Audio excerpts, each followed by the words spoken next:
présente, je m'appelle Christian Chaput, j'ai 71 ans, je suis né à Saint-Michel de Chabrianou, où j'ai passé toute une partie de ma vie, où j'ai été maire. C'est essentiellement l'Ardèche et la commune de Saint-Michel de Chabrianou, parce que j'ai vraiment beaucoup d'attaches et j'ai toute une partie de ma vie qui est liée au passé de ce village. J'ai un ami qui m'a dit que ça se rapprochait de l'école de Brive, c'est-à-dire Claude Michelet qui avait écrit Des Grives au loup, par exemple. C'est-à-dire une écriture simple, sincère, qui me vient spontanément et la majorité des lecteurs me disent que c'est un style agréable, qui se lit bien et rapidement on est plongé dans le feu de l'action. Alors moi, mes auteurs de prédilection, ce sont surtout les auteurs italiens, bien sûr. J'aime beaucoup les romanciers du XXe siècle. En France, comme je vous disais, j'ai beaucoup aimé Michelet et puis d'autres auteurs qui parlent du terroir. Eh bien, écoutez, mon livre de prédilection, finalement, ça pourrait être Le Décaméron de Boccace, qui a été le point de départ de mon troisième roman, Le Coronaméron. Alors, cela faisait pas mal de temps que les lecteurs de mes deux premiers livres me disaient « Quand est-ce que tu vas nous sortir le troisième roman ?» Et je leur répondais spontanément que je n'avais pas d'inspiration et que ça viendrait peut-être un jour. Et finalement, tout vient à point pour qui sait attendre. L'occasion a été fournie par le confinement.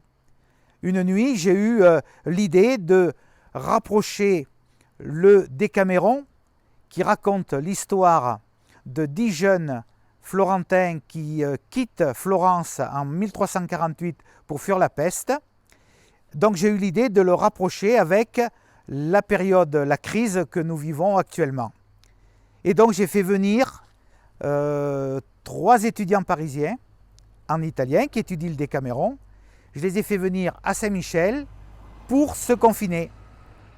Et nous allons, dans le livre, nous allons les voir évoluer pendant 56 jours à Saint-Michel. Ce sont des Parisiens qui ne connaissent pas trop l'Ardèche, pas du tout même, qui ont plutôt des a priori sur la campagne, etc., sur la province, et 2 garçons en particulier qui vont découvrir et qui vont tomber amoureux de l'Ardèche, et il y en a même un qui va tomber amoureux de l'Ardèche et d'une Ardéchoise. Donc je me suis mis à l'ouvrage dès le 15 mars et tous les matins je devais travailler à peu près 5 heures à la rédaction de la journée, puisque en fait j'ai raconté au jour le jour la vie de ces 3 confinés.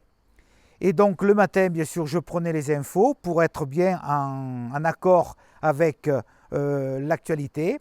Et puis je les faisais évoluer dans leur vie quotidienne, dans leurs études.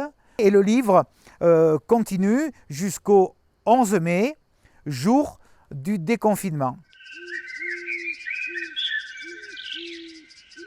Mon ouvrage, le dernier, est en vente dans pas mal de librairies, de bureaux de tabac, de maisons de la presse, et également en m'écrivant directement. Donc moi je conseille aux téléspectateurs d'aller déjà sur le site que j'ai créé. Le site, ils le trouveront directement sur Google en tapant Coronaméron, avec l'accent sur le « et », Coronaméron, et rapidement ils trouveront toutes les infos, la présentation, ils trouveront même le premier chapitre et toutes les adresses des points de vente. Alors, ces 3 livres représentent une partie de moi-même, puisque les 2 premiers concernent bien évidemment le village de Saint-Michel, mais également ma famille, qui a été présente à Saint-Michel depuis plus de 100 ans. Et donc, c'est une partie de moi-même. Et le dernier tout le monde me dit on te reconnaît à travers les 3 personnages que tu as décrits. Je dirais que le 3e livre, comme les 2 premiers, est un peu une ode à notre belle région d'Ardèche. Et je pense que tout lecteur qui aura pris connaissance avec mes livres aura envie de venir voir notre vallée de l'Eyrieux et pourquoi pas monter au Belvédère où nous sommes actuellement.